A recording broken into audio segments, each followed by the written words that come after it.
Perfect. Welcome everyone to our webinar 13. We have an exciting lineup today. So first off, we have Henrik, Dahl, and Per Andersson from the Future Position X Network. And then we have Matteo Giusti from the Big Project. And we are also going to be hearing from Stephan Barthel of the Future Proof Cities after Matteo. So we can get started, Henrik and Per, if you're able to share your screen. Are you there?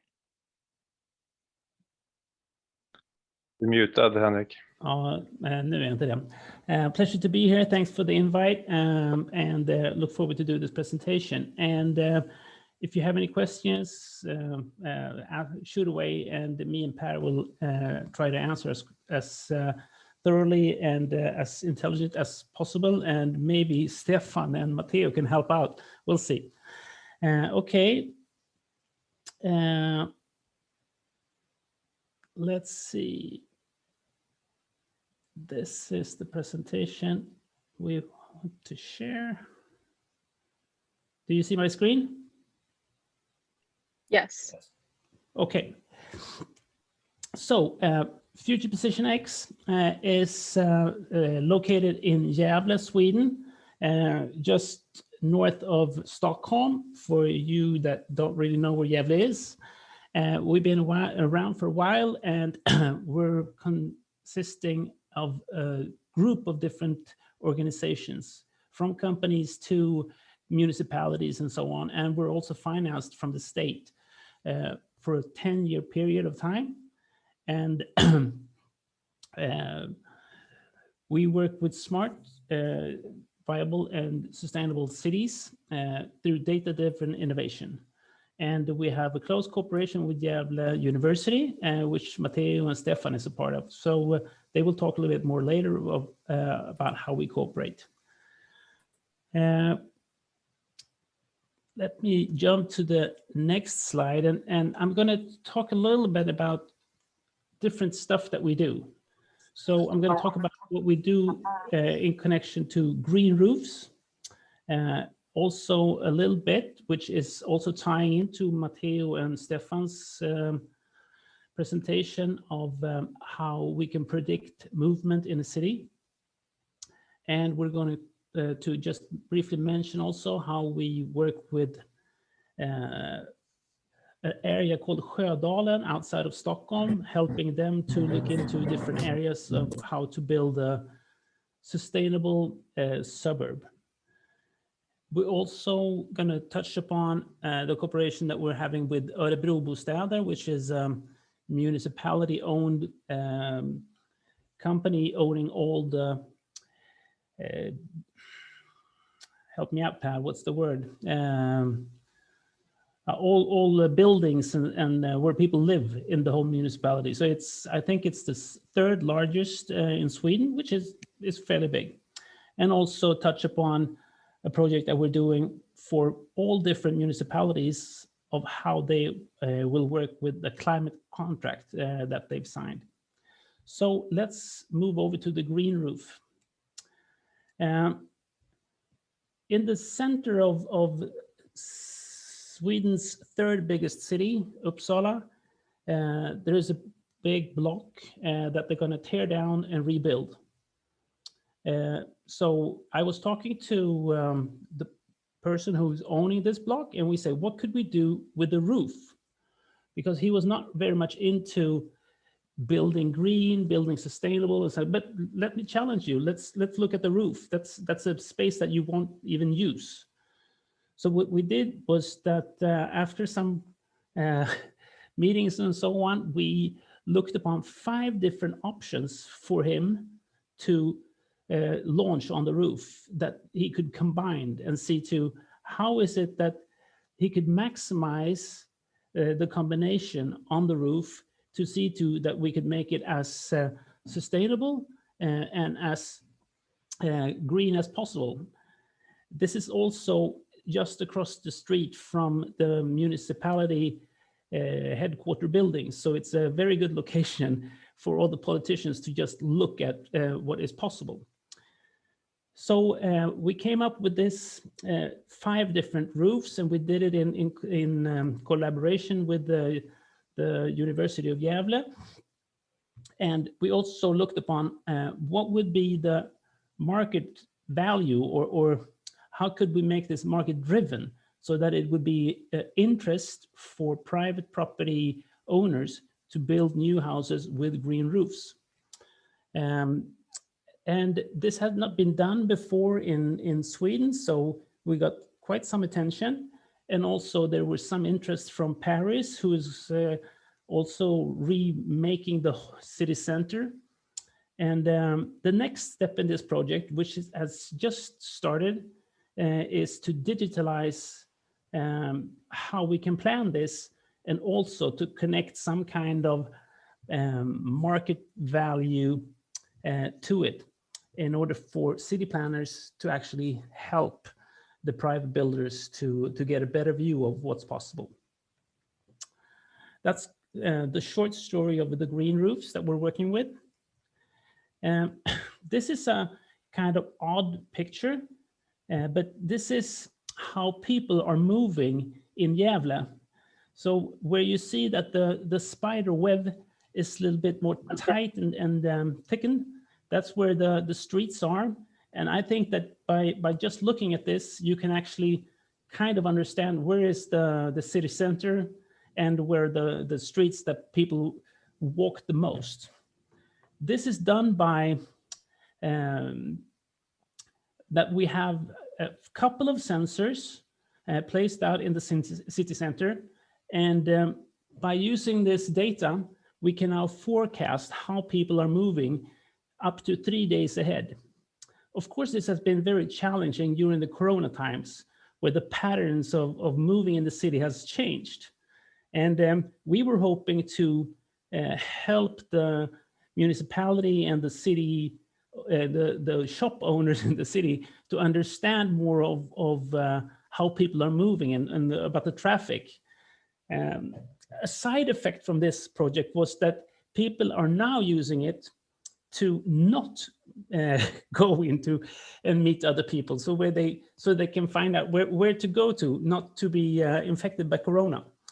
But this is it's a little bit of a different picture, but this is actually, I would say, one of the stepping stones for the cooperation that we're now having with Gävle Högskolan. So Stephan and Matteo will tell more about how we work with movement in the city. Planning Sjödalen. Sjödalen is a brand new area that is now a bit south of Stockholm. There are going to be 3,000 to 4,000 homes built there. You see the skis out there. And we're working with a company called Vincero. They are interested in building sustainable cities, but not so much. They said that we want to build it as sustainable as possible, but we want to be able to sell it on the market, see to that we get a fair share of return on investment. And if we can do that, and also do it in a viable way, we're in for it. So what we're doing with them is that we've identified 8 different topics, I would say, like energy, like mobility, like social, like environment, like a whole variety of different areas. And we've invited all different actors from different companies, from universities and specialists. And together we workshop of what would be the best solution for this area. So this has been turned out really well, and there's been a lot of attention, and it's going very much in the right way. And they're now actually starting to project lead how to work with the energy side, how we can work with batteries, how we can work with all the different options that there is. And we also hope to be able to bring this to Gävle, which is about to do a similar thing, a little bit bigger. So this is good training for us, and we hope to make all the mistakes there and then bring it home and do it the right way in Gävle. Did I miss out anything, Per? Any questions?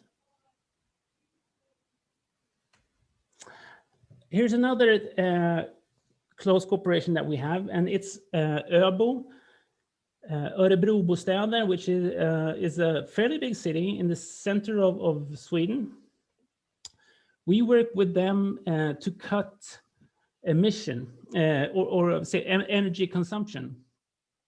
And so far, they've been able to cut the energy consumption in all their buildings by 50%. This has had the effect that the municipality who's owning all these different houses has been able to, or the value of the properties have more than doubled. So this has been a very, very good and lucrative business for the municipality. Next step is that they will build a new area, which you can see on the slides, which is called Tamarinden. And this is a different way of working in Sweden, where private property and municipality-owned property will be mixed and have a common energy solution. You run into different legislation, you run into a lot of obstacles, and all this is stuff that we will be working with. Hopefully, this area will be energy positive. So they are about to be the first producers of energy in Sweden. And when you are a producer of energy, you run into new legislation because not anybody can produce energy in Sweden. And you run into tax problems regarding when you sell energy, who could then, how you would be taxed and so on. But the cool thing is that the municipality has said that we challenge the state laws and start letting this local initiative produce energy by solar systems, by solar panels. So highly interesting. We will also use the batteries from the cars to maximize how we use the energy flows within the whole this new area. And by doing so, we can reduce the energy consumption if you look over a week or if you look over a day. So the whole new block would be, you could actually look at it as a big battery that you could level out and see to that you get the optimized the energy consumption. Any questions? Okay, Accelerera. This is a project that is we've just started it. It's been running for a couple of months, and in Sweden we've identified that if we don't get the cities working to reduce the emission and the energy consumption that they have, we cannot meet the UN goals. So in order to do so, we have launched something that is called energy contracts in Sweden. So you can actually sign up, a municipality can sign up to be able to take part of support and funding to meet these goals by signing the contract. And for a municipality, when they've signed the contract, the big work starts. And in this project, we have all the big municipalities like Stockholm, Göteborg, and Malmö, but we have also a few very small ones. And they're really up for a challenge because the knowledge and what should I say? The knowledge and also the commitment is very different in all these municipalities. If you look at Stockholm, which is the biggest one in Sweden, you have a lot of good and very knowledgeable persons who can work with this. But if we go to Eskilstuna, for instance, we run into a totally different situation. So the Accelerere project is a project to help all these different actors to meet the climate goals that they've set in their contracts. So this is a project that will be working over a 3-year period. And we go in with experts and also people that can facilitate the work that the municipalities will be doing to actually train the trainer to actually get them to deliver on the climate protocols or in contracts that they have. And now we're working with 15 different municipalities. We will add about 10 to 15 every year, the coming years, and then they will scale it up. So hopefully we will have a standardized process for how to work and help the different municipalities to actually live up to the commitment and the sign-off that they did on the climate contract. And this will be very challenging, but also totally super important for us to be successful with in order for us to see to that Sweden actually meet up on the UN goals.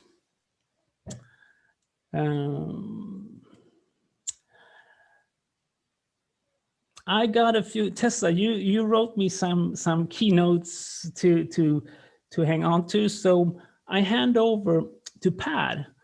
If you want to engage with FPX, how do we do this? And also maybe tell us a little bit about stuff that I missed out on or that you want to add. So I hand it over to Per, my colleague.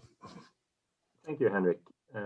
So I'm Per Andersson. I'm a process manager for research and academy at FPX. So my job is to make the best of every situation and create the best collaborations possible.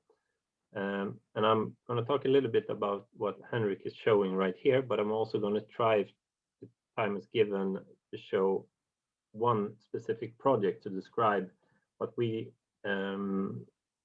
mean by talking about innovation and research at the same time.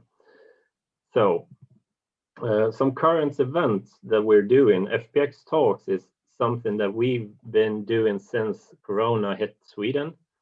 I mean, as an innovation cluster, it's necessary to have conferences and speeches and, well, meetups. And somehow we needed to find a forum where we could invite interesting people to meet up the network. Hopefully a little bit like this. Maybe not that early, not 7 o'clock in the morning, but 11 o'clock in the morning. So I really hope that we can invite some people from the NATURA network to give talks at FPX Talks. We also touch upon hackathons, which I'm not sure if you've done hackathons in the NATURA network, but we see it as a great opportunity to pull great experts together worldwide to actually hack challenges that's relevant in a local context, but that also can be raised in a larger context. So Hack for Gävle is something that we've done before and we're going to continue to do. Hack for Earth is, well, it's exactly what it sounds like, Hack for Earth. It's going to be a global initiative. If you hear children screaming in the background, it's my both kids that just came home from kindergarten. So welcome to Sweden. I'm gonna, if you can stop sharing now, Henrik, I'm gonna try to share a presentation. If I can. We've done a lot of research projects before, but we're not a research institution. We always do them in collaboration with the universities, and this is going to be an example of that.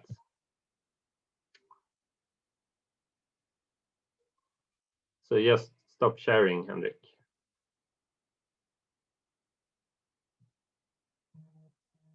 Yes.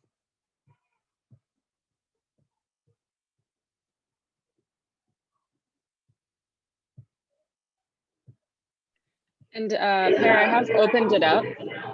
Oops. I have opened it up for multiple people to share. Brilliant, thank you.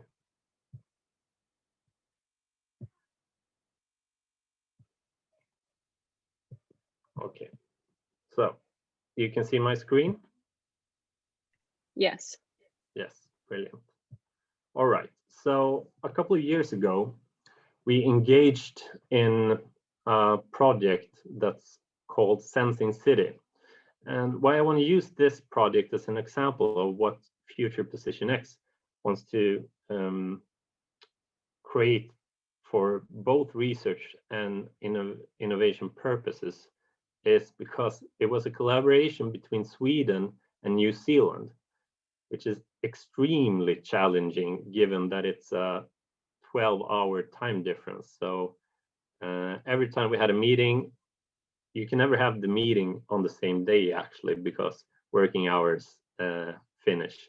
So the university in Canterbury, the health board in Canterbury, CRCSI in Australia, University of Gävle, the hospital in Gävle, and FPX did this project.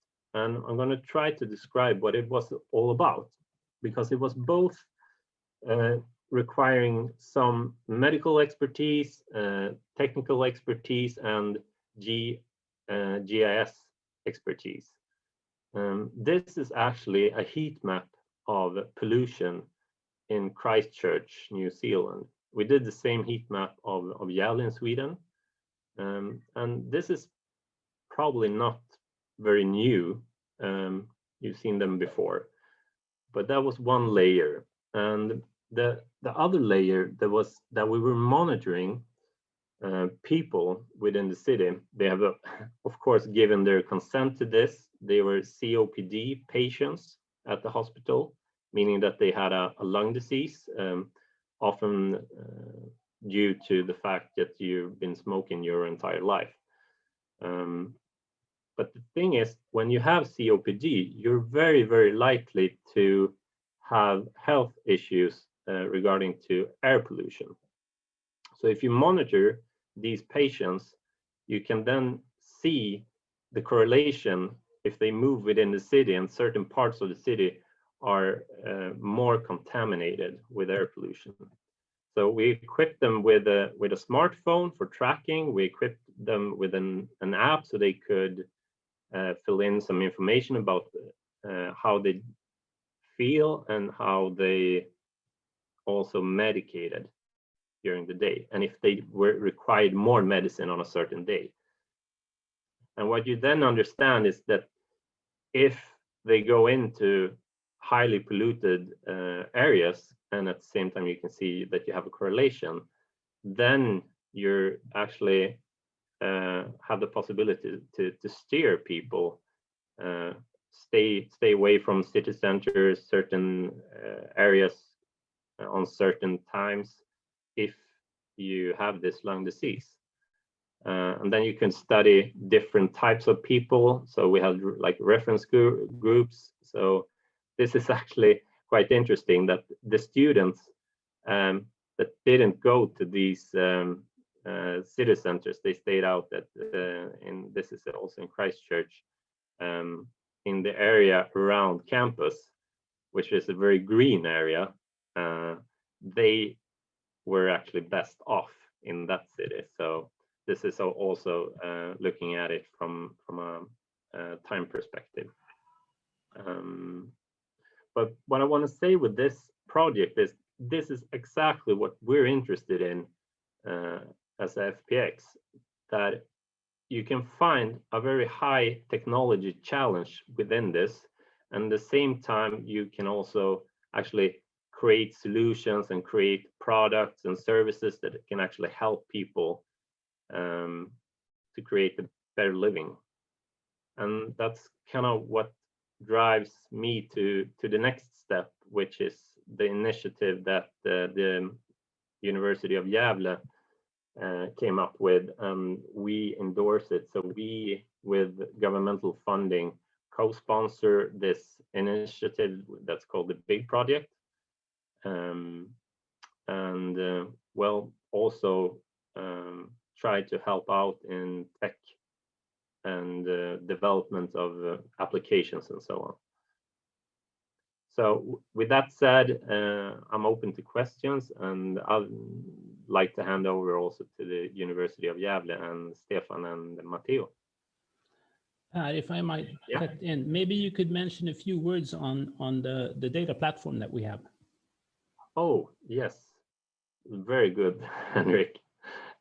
So you probably heard the term digital twin of a city a bunch of times, and I'm not a really big fan of digital twins because I think they're very often just surface. They're just showing the pretty presentation of what a city in a virtual environment is.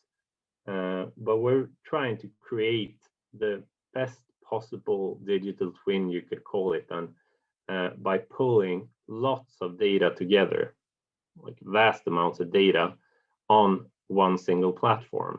The platform is functioning under FPX. So we're pulling data from all sorts of sources and also doing this with the authority's approval. Important to say. So it's actually driven both by government, by region, by municipalities, and so on. But our idea is to create new services and products upon this platform. Yes. All right. And we just have a little bit of time, so if anyone has questions for Henrik or Per, please either put them in the chat or speak up.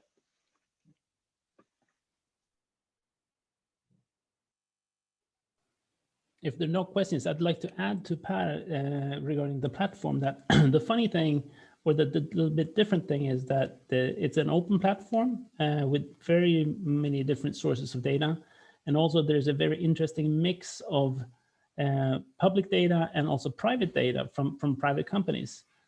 So I think that that kind of tool that the platform constitutes of is something that we will see a lot more of in the future, and I think that's where we see new products and new services will come to life.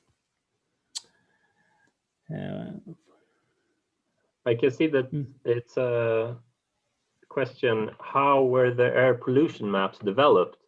Really good question, because you might think that it's relatively easy to monitor air quality. That's not the case.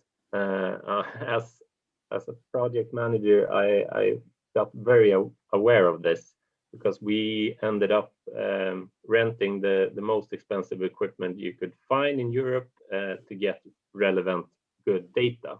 But that's just for then a couple of very, very few points within the city that you get this data. So then you need to model the data for the rest of the city. So it's both real data, but most of it becomes then model data, if that answers your question.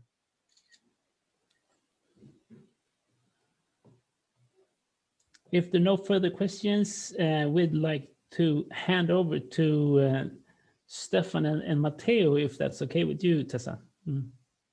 Yeah, it looks like we have a question from Luis Ortiz in the chat, Okay. but you can respond in the chat and we can move on to Matteo and Stephan. I can start like following up on Per, and I will share my screen now, and I will give you like a brief presentation of what the big project is about, really. A second. You see my screen now, right? Yes. Oh, beautiful. So, well, I first introduce myself. My name is Matteo Giusti, and I'm a researcher in sustainability science at the University of Gävle. And I am the project leader manager of the big project, what is called the big project. It stands for Better Life Quality with Integrated GIS. And it is indeed like a collaboration between HIG and FPX, and a collaboration with Garming and the Swedish Meteorological and Hydrological Institute. So there are like several partners that contribute to this project. What this project kind of aims to do, this is a research project, but it aims to create knowledge, obviously, but aims to create knowledge for urban solutions that simultaneously, so at the same time, promote individual, social, and ecological health. What we're interested in is the synergies between these different desirable aspects. We want the win-win situation. We want to understand the synergies, and obviously the barriers. The idea is to grasp some knowledge on how we can build a livable and sustainable city, not livable or sustainable city. This is, I would say, like this is probably like one of the main, the central tenets and like one of the central aspects of what is called regenerative sustainability. And I just want to give you like a brief definition of this to understand how, not only in the big project, but how in the I wouldn't say the department, but in the group that deals with urban sustainability in Gävle, we kind of conceive sustainability. Sustainability for us is socio-ecological sustainability. Is a sustainability that is not only like for the health and well-being of people, but it kind of engage humans and engage the biotic system and engage the earth system. And if I follow here the definition and I read the definitions, it's like it also engage the consciousness that connects them to build the capability of people and the more than human participants to engage in a continuous and healthy relationship through coevolution. This is obviously like this is a very academic definition, but I would say that in simpler terms, when we think of nature-based solutions, when we think of socio-ecological sustainability, when we think of sustainability at large, we're not interested in improving the efficiency of a single indicator, whether that is energy consumption or whether that is transportation, because we're not based on single cause-effect mechanisms. The idea behind regenerative sustainability is indeed that it promotes a synergistic relationship, promotes a viable and positive relationship between the human system and the ecological system. And with this kind of theory in the bag, what we aim really is understand how we can create a sustainable coevolution between healthy human and healthy ecosystems, and understanding if there are already like some examples of this in the cities that we have created. So we have identified like 4 desirable goals that we want to analyze with the big project. And this is personal health and well-being, social health, healthy human-nature relationships, and ecological health and resilience. And this is how we conceive nature-based solutions. It's a nature-based, multidimensional health that promotes and kind of have also the potential to self-perpetuate in time. That's the regenerative aspect, regenerative property of regenerative sustainability. How are we studying these 4 aspects? How are we studying these desirable goals? We're studying them, first of all, in one specific place, which is Gävle. And for Gävle, we create, together with the Department of Geographic Information Systems here at the University of Gävle, we create a series of GIS layers. So we map the human infrastructure. That means walkability, cyclability, the models of air pollution, a model of noise pollution, etc. And then we analyze the green infrastructure, and that means identifying all trees. We have a map of all trees in Gävle now, a map of some ecosystem services, an understanding of the degree of ecological health of the green areas and how interconnected they are, etc. So there is a very intense geographical analysis of the landscape of Gävle. And then we have a longitudinal study with the population of Gävle. And this longitudinal study will last for around 1.5 years. We will select a representative sample of the population of Gävle, 300 to 500 people. And what's going to happen to these people is that we're going to acquire information using 2 devices. The first one is their phone. And we will use like a phone application that is called My Gävle. And then the other device to acquire information, to acquire data, is a Garmin fitness band, which is the one that you see here in the picture. With the phone, so with the application, with the My Gävle application, we will track participants' GPS locations at 1 second intervals. We will receive their weekly experiences. So there is a survey about positive and negative experiences that they have in Gävle, and then we're going to acquire at the beginning of every season an understanding. So we survey these people on their health, on their well-being, on their social cohesion, and their connection with nature, to understand, to really link the places where they've been and the places they've been exposed to, the landscape they've been exposed to, with the effects that they had, that these places have had on their health, well-being, and social cohesion. And with the fitness band, we will acquire biometric data. So we'll acquire data on the number of steps, obviously, or the sleep quality, the heart rate, and importantly, the heart rate variability.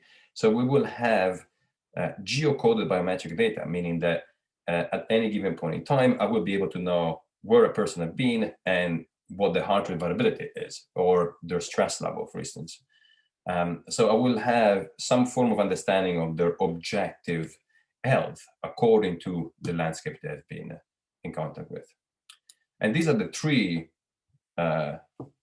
sources of data that we use for the big project. I think it's important to understand here that all this data is geocoded. So we have biometric data that is geocoded. We know exactly how people, what's the heart rate of people, and as more importantly, the heart rate variability of people in a specific place in time. We know where they've been, and we have surveys about positive and negative experiences they have had in the landscape of Gävle. So the geographical dimension here is the common denominator of all the data that we are collecting. And all this data will obviously be analyzed in relation to the geographical properties of the landscape. So in relation to ecological health, in relation to social health, etc. So this is how we are planning to understand how we can create like individual social and ecological health. And what we're doing now, this obviously involves not only me, but there are other people in the geographical department. We have an epidemiologist. We are connecting and working with FPX. We have an app developer working with us. We have a variety of different people working with this project. And what the data collection will start in September and will finish at the end of 2022. But we already I'm already thinking of the next phase of this project. So I'm not only interested in obviously acquiring all this data, collecting, gathering of this data, like Henrik and Per said before. Like I'm not interested in only creating this, this digital twin of the municipality of Gävle. So we are kind of discussing with the municipality of Gävle, with Gävle Kommun, and with Microsoft to create a digital platform, how to create this digital platform, not only to observe this data, but also to model this data into a hypothetical scenarios, and creating models that advance the data that we are collecting into something that is of much higher value. But this is at the very early stage, so there's nothing more to say here. If you have any questions, if you have anything about this, you can just shoot, and I can stop here for a second. You have questions in the chat, Matteo? I don't see. Oh, there it is.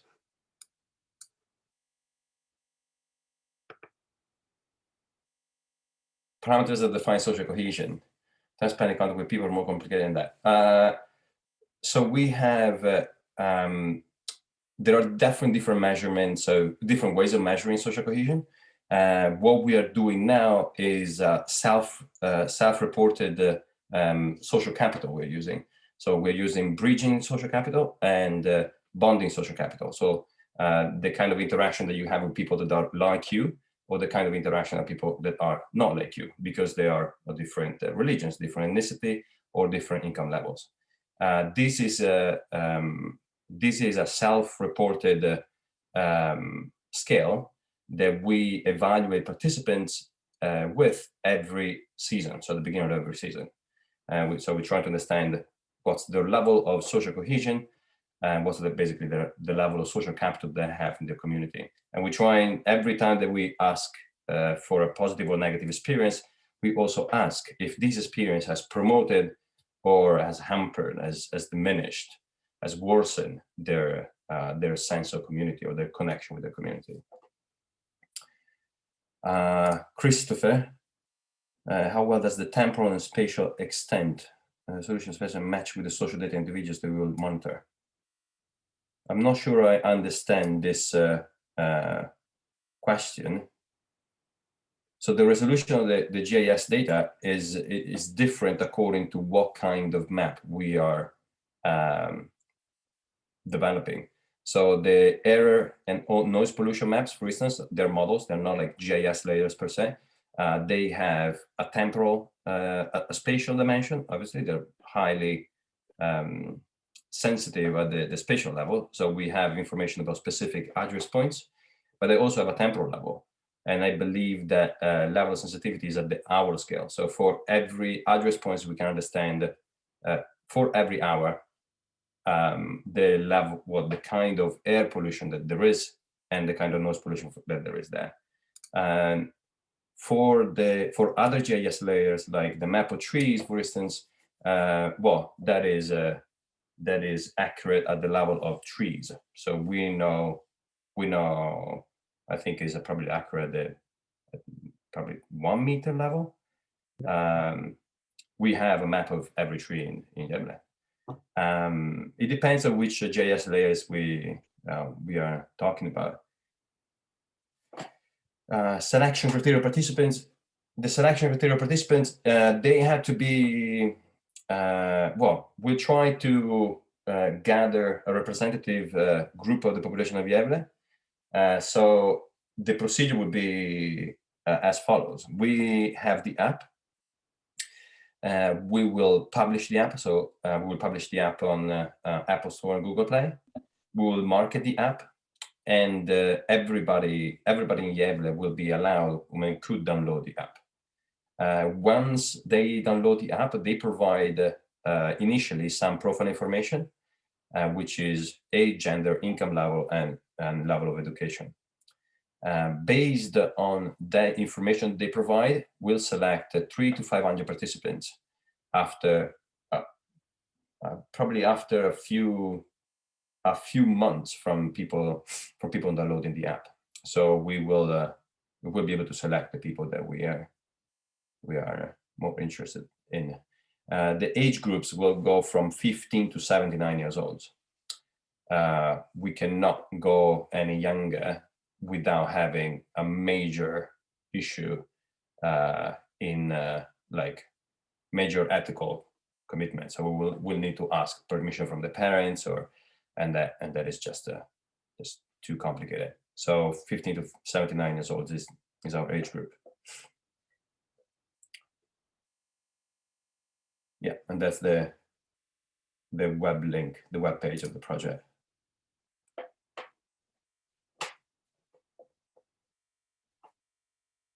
And I think it might be best to move on to Stephan. If you have any remaining questions for Matteo, please post them in the chat here. And Absolutely. Yeah. I'd be really happy to, well, happy to answer, happy to connect. I mean, we will probably like soon look for a data analyst. So we want new perspectives on this data. We want to, have new partners. So I think this is the right circle of people to communicate about this project. I stop sharing my screen so that Stephan can do his. Thanks, Matteo. Okay. It's so strange. Somehow I can't. I try there, see what's happened.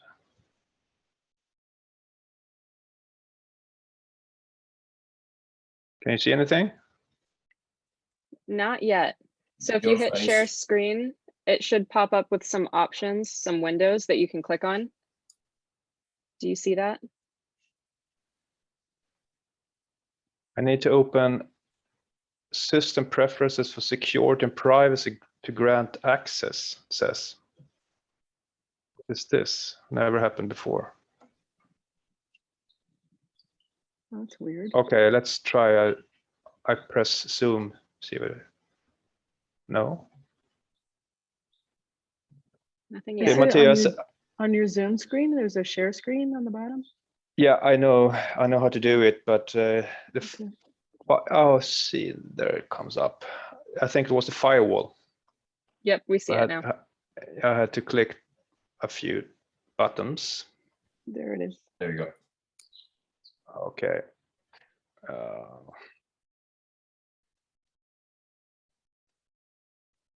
Okay. Yeah, thanks for this invitation. I promised to do 5 minutes for Matteo here to support the big project, see what kind of research infrastructure that is surrounding it. So I'm a professor at sustainability science at University of Gävle and linked to Stockholm Resilience Center. And I run the strategic research area called Urban Sustainability, which is cross-cutting over the whole university. And what we all agree upon, no matter if we come from the technical side or the ecological side, is that we need radical transformation, and that's quite urgent. We have a footprint on the planet that is completely unacceptable at the moment, and it's accelerating despite Corona. And in urban sustainability, the debate is ongoing. How shall we build a compact city or the socio-ecological city? The compact city is about more sustainable modes of transportation, less energy for heating, maintains ecosystem services outside of cities? Or should we put a lot of effort to build green areas within urban landscapes? It provides restoration from stress, fosters reconnection between people and nature that Matteo mentioned, promotes physical and mental health. That's all established. And what BIG does, because there's a lot of opinions here and a lot of ideologies at play, and BIG together with FPX and the University of Gävle, we want to be part in creating knowledge-based in science, data-based. So there is a growing research infrastructure that is ongoing now around the big project. And they all include digital approaches for climate transformations and for regenerative urban sustainability.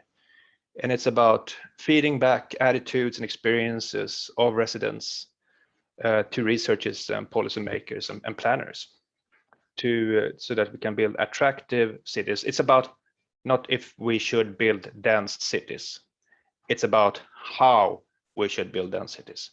So we can promote both health, people living in them, but also to reduce the carbon footprint on this planet. And there is 2 projects that is ongoing. One is called Future-Proof Cities. I'm going to tell you a little bit about that. And also a fair transformation to fossil-free future. And the fair trans was just granted finances from MISTRA, and also here FPX is on board. So Fairtrans is going to be located at Stockholm University, Stockholm Resilience Center, and Thomas Hahn and myself are going to be directors. It's a new MISTRA program. It's going to start the 1st of September this year. It's a 4-year project, and with the possible continuation another 4-year. And it's a collaboration between Stockholm University, University of Gävle, KTH, the Royal Technical University of Sweden, Uppsala University, Lund University, and the unions of Sweden, and also a network of enterprises called Fossil Free Sweden and Global Utmaning, that is a think tank. And Fairtrans departs from a carbon budget for fair social transformations towards the Paris Agreement. It uses interdisciplinary science and an inclusive process for co-creating knowledge and policies. It addresses transformation, equity, digitalization, and civil society. And after this pandemic, equity is on the rise here in Sweden. It's everywhere now. So we co-create policy development through stakeholder deliberation, engage in various learning exercises with civil society organizations for change and transformation. We work together with confederations of trade unions with 3 million members. Work with Confederation of Swedish Enterprises called Fossil Free Sweden.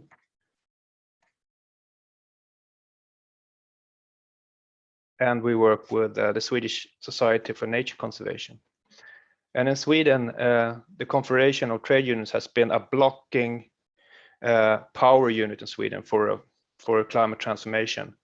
And this is going to be the first time that the Swedish Society for Nature Conservation and the trade unions sit together and talk. Future-proof cities, it's a collaboration between 3 universities, where Högskolan is the center. It's financed by something called KK-stiftelsen. It started 2020. And it's about a program for 12 PhD candidates. Let's see if you can move your pictures over there. So they are approved as PhD students by a university. 8% of the time is for doctoral studies. 20% of the time they work at a company where they have a mentor. And the financing you can see here, it's 12 companies. They go in cash and in kind. The 3 universities also pitch in, and we get some money from KKS. In total, it's I'm not sure if I translated US dollars here rightly, but it's in Swedish it's 53 million. So it's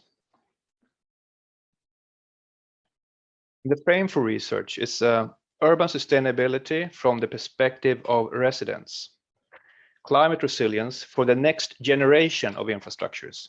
So the infrastructures we use today were built 100 to 50 years ago, and the infrastructures we're going to build today are going to be used 100 years, at least 100 years in front of time. And if we don't do it the right way, there's no chance we can achieve the Paris Agreement. And we are looking at governance to achieve climate resilience and social sustainability at the same time. And we focus on methods and tools for co-creation, where digital tools comes in. And we have not the data yet, but I foresee that the work from BIG and from these projects, we might see and get inspirations for how we built city before we had the cars.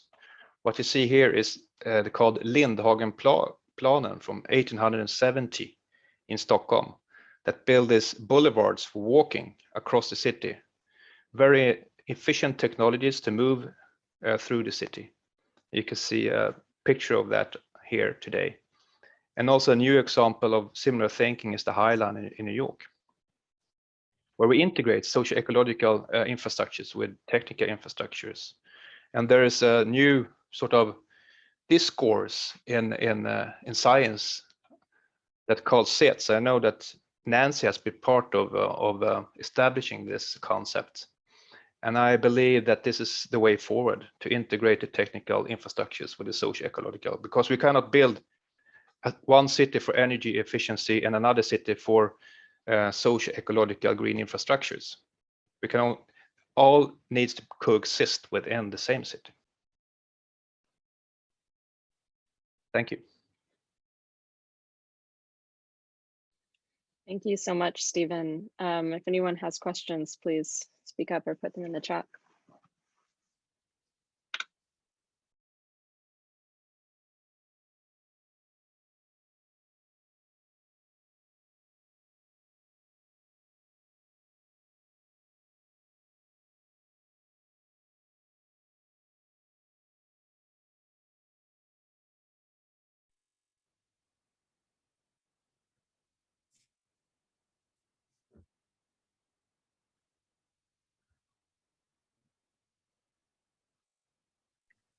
And do you have a question from Nancy in our chat, Stephen?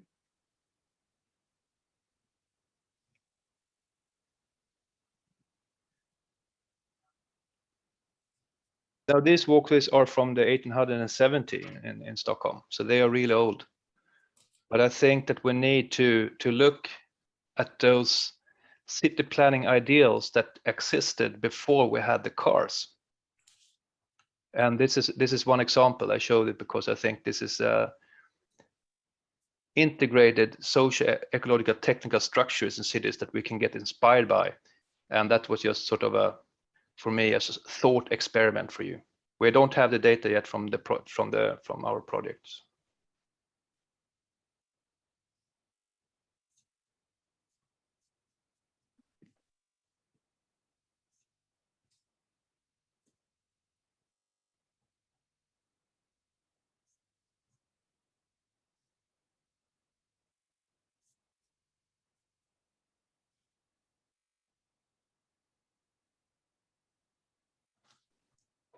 Okay, there's I have a question to all of you listening here. And you can use your reaction buttons here. How many listening today believe that we're going to reach the Paris Accord? 1.5 degrees on this planet. Raise your hand now.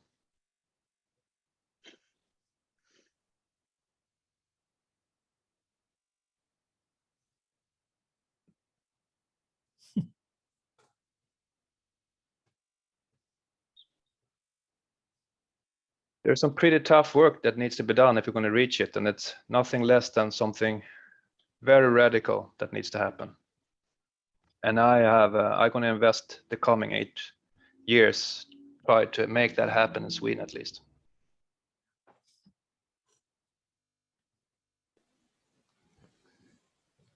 But Sweden is a tiny little part of the world, so it doesn't really, you know, if Sweden can go ahead and show that it might be possible, maybe other countries can follow, but it's going to make no difference on the carbon in the global atmosphere.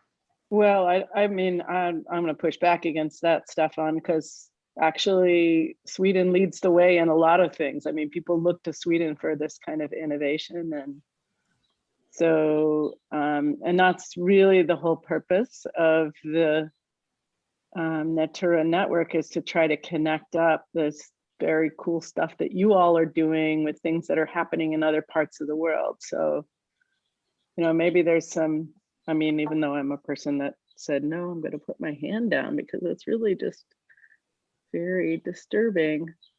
Can't make it go away. Anyway, yeah, so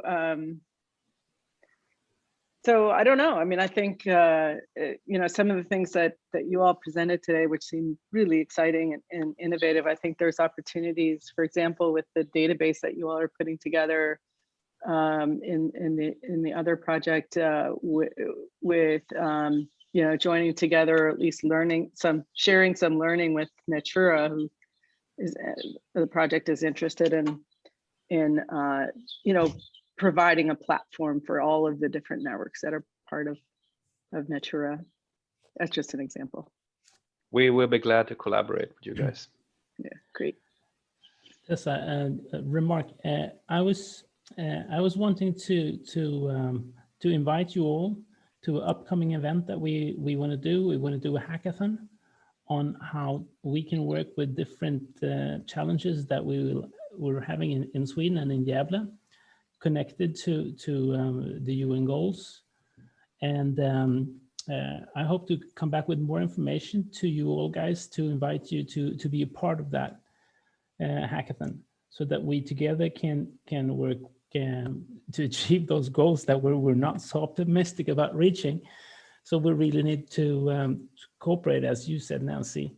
And I think that by working with you guys, I think that could help Gävle and Sweden a lot, because we need to get new perspectives on how to work, and also to make solutions that could be used internationally and not only for Swedish purposes. And by so also getting buy-in so that they're easier to spread. So Tess, we're coming back with more data and information about that. And I hope to see you guys again. Thank you. Yeah, absolutely. When that information becomes available, I'd be happy to share it with our network. And we are at time. Sorry, what were you saying? I was going to say one more thing. I was just going to say that we welcome you guys to also participate in the things that have started happening in NATURA. We have a number of thematic working groups that are working on some of these questions. One of them is actually led by Thomas, I believe. So, but it would be, we would welcome you to those and to participating in learning exchanges and so forth as well. So thanks for your presentation. Absolutely. Thank you, Henrik, Per, Stephan, Matteo. I really appreciate it. You gave some awesome presentations, and we'll be distributing all of this webinar information and recordings and notes soon. Thank you, everyone. Thanks for the opportunity. Bye. Thanks all. Bye.